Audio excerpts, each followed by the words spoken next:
Hai, apa kabar semuanya? Semoga kabar Anda baik-baik saja. Terima kasih karena sudah memberikan support dan juga kesetiaan Anda untuk membangun channel Codot Film. Yuk kita lanjutkan alur ceritanya, sambil siapin kopi dan cemilan, setting suara volume full. Gasken. Tapi, sampai saat itu. 039, saya harus menemuinya lagi untuk konfirmasi ulang. 039. Bai Luhao mengangguk. Bagaimanapun, hal terpenting saat ini adalah memfasilitasi pertemuan dengan Cheng Jinwoo. Tetapi, bagaimana saya bisa memberitahunya sehingga dia punya waktu untuk bertemu dengan saya? 039. Bai Luhao menarik rambutnya.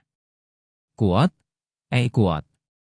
Berpikir untuk memutuskan untuk bertemu dengan seseorang yang menutup mata terhadap undangan yang tak terhitung jumlahnya yang dia kirimkan, kepala Bai Luhao mulai terasa sakit. Kamu bilang kamu mengambilnya di ruang bawah tanah? Kata penilai dengan heran. Cheng Jinwoo mengangguk. Karena memang, diambil, setelah mengalahkan Grady Vulcan di Sedungeon, bernama Castlevania.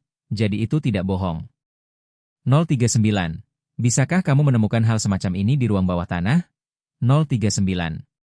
039. Meskipun tidak mungkin membuatnya dengan sarana teknis saat ini, tapi, 039.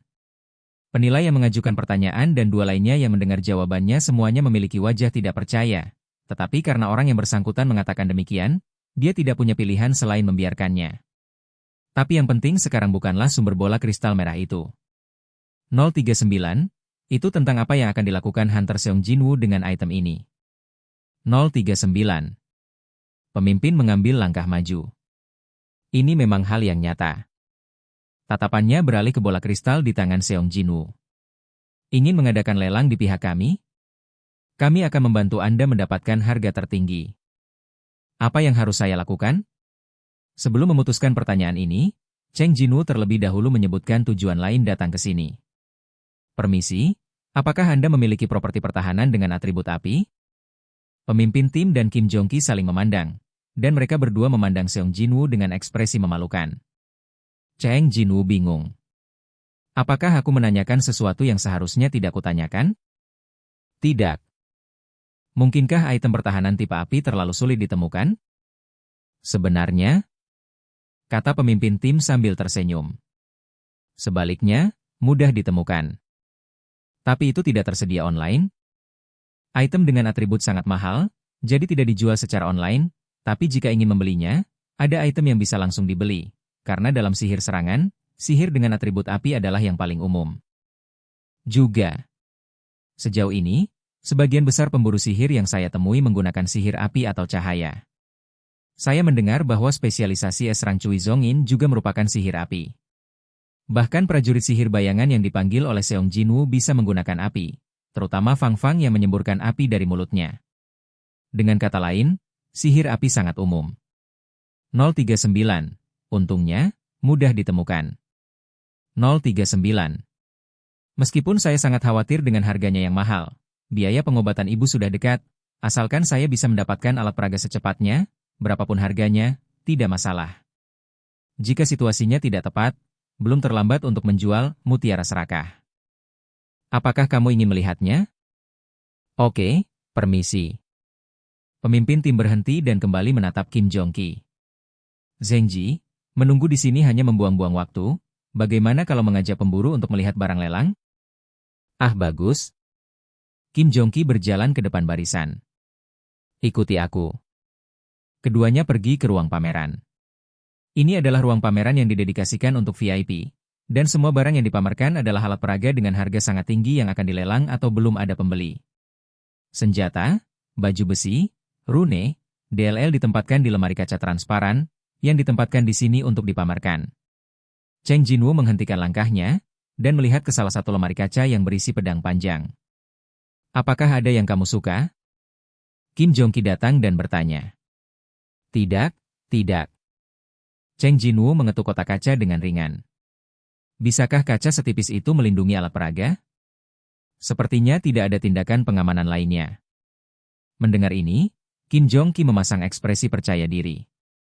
Meskipun terlihat tipis, kacanya telah diperkuat oleh pabrikan tingkat atas dengan kekuatan magis, dan tidak dapat dipecahkan bahkan jika pemburu tingkat A mencoba yang terbaik. Bahkan jika itu A level, Cheng Jinwoo bertanya dengan ragu, dan Kim Jong-ki tersenyum dan berkata, "Jika kamu tidak percaya, kamu bisa mencobanya. Jika kamu bisa memecahkan salah satu bagiannya, penyangga di dalamnya akan menjadi milikmu." Oke. Apakah tempered gelas ini benar-benar kuat? 039. Meskipun saya merasakan keajaiban, 039. Penasaran? Cheng Jinwoo mengulurkan tangan kanannya dan mengerahkan kekuatan. Panggilan. Otot-otot bahu dan lengan langsung menegang, dan udara di sekitarnya langsung menjadi berat. "Kuat, tunggu sebentar." Kim Jong-ki buru-buru menghentikannya. "Aku hanya mengatakannya dengan santai, bukan untuk memintamu benar-benar melanggarnya." "Ah, bagus. Jika kamu benar-benar melanggarnya, para elit dari divisi Hunter akan segera datang. Rumah lelang kami telah menandatangani perjanjian perlindungan dengan divisi Hunter." "Betul sekali. Bagaimana mengatakan lelucon itu nyata seperti itu?" Cheng Jinwoo menarik kekuatannya. Saat perasaan menindas yang berasal dari Seong Jinwoo menghilang, Kim Jong-ki menghela nafas lega. 039. Tapi orang ini, bukankah dia bilang dia pemburu sihir? 039. Mengapa pemburu sihir begitu agresif?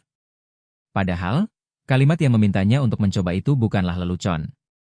Saya baru saja melihat bahwa Cheng Jinwoo hanyalah pemburu peringkat S di Departemen Sihir, dan berpikir dia tidak bisa memiliki terlalu banyak kekuatan. Tetapi pada akhirnya... Namun, ketika Cheng Jinwoo memusatkan kekuatannya, bulu-bulu di sekujur tubuhnya berdiri tegak, dan dia secara naluriah menyadari bahwa dia harus dihentikan. Untungnya, Cheng Jinwoo mundur selangkah. 039.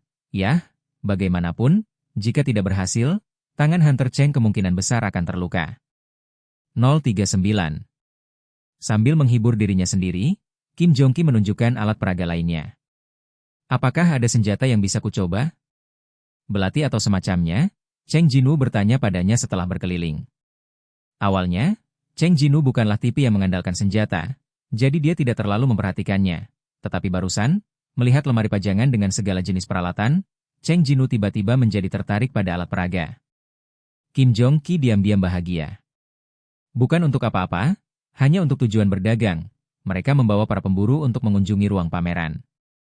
Hunter adalah penjual, tetapi juga pelanggan yang sangat berharga. Tentu saja ada. Setelah menjawab pertanyaan Cheng Jinwoo, dia menggunakan mikrofon di sebelah telinganya untuk memanggil spesialis senjata. Mungkin karena dia takut akan berubah pikiran, komisaris itu segera datang. "Apakah ini orangnya?" Komisaris memandang Kim Jong-ki, dan Kim Jong-ki mengangguk. "Ah, halo, saya bertanggung jawab atas senjata, silakan ikut saya." Komisaris membawa Cheng Jinwoo keluar dari ruang pameran VIP. Kim Jong-ki yang menyuruh keduanya pergi menghela nafas lagi. 039, Hunter Cheng Jinwoo sangat mudah mengejutkan orang pada pandangan pertama. Setelah tenang, Kim Jong-ki melihat sekeliling dan kembali ke pedang panjang yang baru saja diminati Cheng Jinwoo. Cheng Jinwoo sebelumnya terlalu dekat dengan etalase, dan Kim Jong-ki, yang khawatir akan mendapatkan sidik jari, melihat dengan hati-hati sebentar, lalu memiringkan kepalanya dengan bingung. "Oke." Tepat di atas kotak. Retakan kecil muncul di sudut yang tidak mencolok di bagian atas kotak. "Kuot, kapan ini berpisah?" Dia mengira itu adalah noda pada awalnya, jadi dia mengeluarkan sapu tangan dan menyekanya, tetapi tidak bisa dibersihkan. "Oh." Kim Jong-ki mengerutkan kening. Hunter Seong Jinwoo mungkin menjadi klien penting mereka. Seberapa kecewakah dia jika dia melihatnya? Untungnya, retakan itu ada di sudut yang tidak mencolok. Tut-tut. Setelah Kim Jong-ki memanggil tim manajemen untuk memperbaikinya, dia pun meninggalkan ruang pameran VIP. Cheng Jinwoo mengambil belati yang diserahkan kepadanya oleh komisaris dan melihatnya. Sejujurnya, kualitasnya tidak terlalu bagus. 039, ini tidak sebagus pembunuh ksatria dengan tingkat kesulitan Bet 039. Kekuatan serangannya bahkan tidak setengah dari Night Killer. Cheng Jinwoo menunjukkan ekspresi kecewa, dan mengembalikan belati itu padanya. "Kuot, berapa ini?" 18.000. "Apa dan berapa banyak?" Oke guys, jangan lupa like, comment, share, and subscribe di channel Codot Film. See you next video, peace out and bye-bye.